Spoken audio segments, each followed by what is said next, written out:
Thank you, Senator Graham. Before I begin my questions, I want to remind my colleagues that following this open session, we'll have a closed session in SVC 217 at 12 p.m. today where you can pose questions that may not be able to be answered in open session. I'd like to start with questioning by just noting the following. I listened to how this program was described by our witnesses. Mr. Fanzone described it as an elegant program. Mr. Barnes described it as agile and specific. Mr. Cohen referred to precision. Mr. Olsen that it was irreplaceable and invaluable, and so forth. But since the last reauthorization of Section 702 in 2017, many violations of the constitutional, statutory, and court-imposed restrictions on Section 702 have come to light.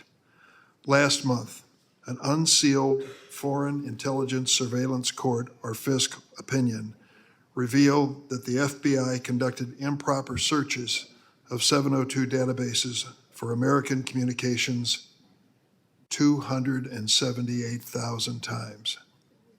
278,000 times.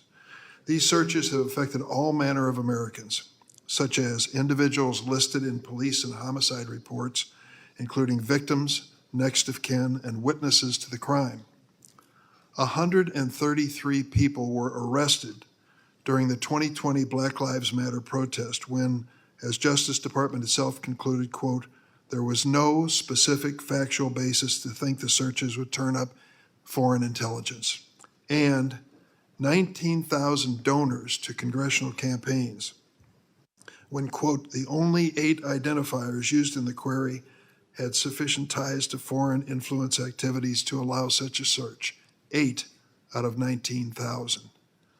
Mr. Abate and Mr. Olsen, you both testified regarding the remedial measures that have been implemented or are underway, but why should Congress or the American people trust the executive to comply with the law this time in light of this track record? Thank you, Chair Durbin. I'll first take the question and then pass it off to the Deputy Director.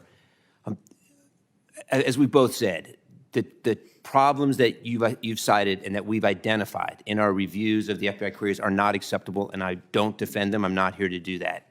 What I can tell you is that those problems predate the critical remedial measures that were put in place in 2021 and 2022. In particular, the FBI made a simple change to its system at the Attorney General's direction. Instead of, by default, when there was a query conducted by an FBI analyst or agent, searching all of its data, including FISA, raw FISA, and 702 data, it simply switched that to a default opt-in so that from that point forward, starting in 2021, the FBI agent or analyst had to actually affirmatively take the step of saying, I'm going to conduct a search using a U.S. person identifier, and then say why that was reasonably likely to return foreign intelligence information. And it was that single change that has resulted primarily in the reduction of the number of U.S. person queries by 93% from 2021 to 2022. So it wasn't, again, these changes or these problems, these mistakes were not intentional. They were inadvertent. They're not defensible, but they were addressed largely by just simply requiring an affirmative step to search that data because most of those searches were inadvertent. And if I may, one other point on the 278,000 number within the court opinion that you cited. Obviously, that's a huge number. The one thing to put that in some context, the one response to put that number in context, that doesn't represent each one of those a single wrongful query. Many of those queries were batch queries. In other words, multiple queries by one mistake, one agent making a mistake. In fact, one of those errors accounts for over 100,000 of the 278,000. So I think it's important to put that number, again, in context, again, not to defend or to excuse that mistake. It's been a source of frustration since the creation of this program to get adequate accountability for the numbers, either on the positive side or the negative side. And you have to, I hope, understand why some of us are skeptical at this point. That 278,000 doesn't mean 278,000. I'm not sure where you're going with that. Let me just ask the basic fundamental question in the few seconds I have left.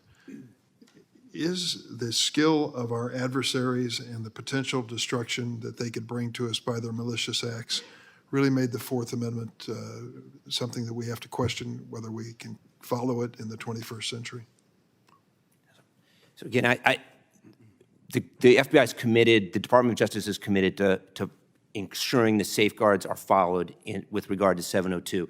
There is no diminution of the Fourth Amendment when we're talking about U.S. person queries. In other words, the answer to your question is we do not need to dispense with the Fourth Amendment. The Fourth Amendment applies fully to everything we do. In fact, it's the hallmark of the work that we do when we investigate and prosecute cases is to follow the Fourth Amendment along with the rest of the Constitution.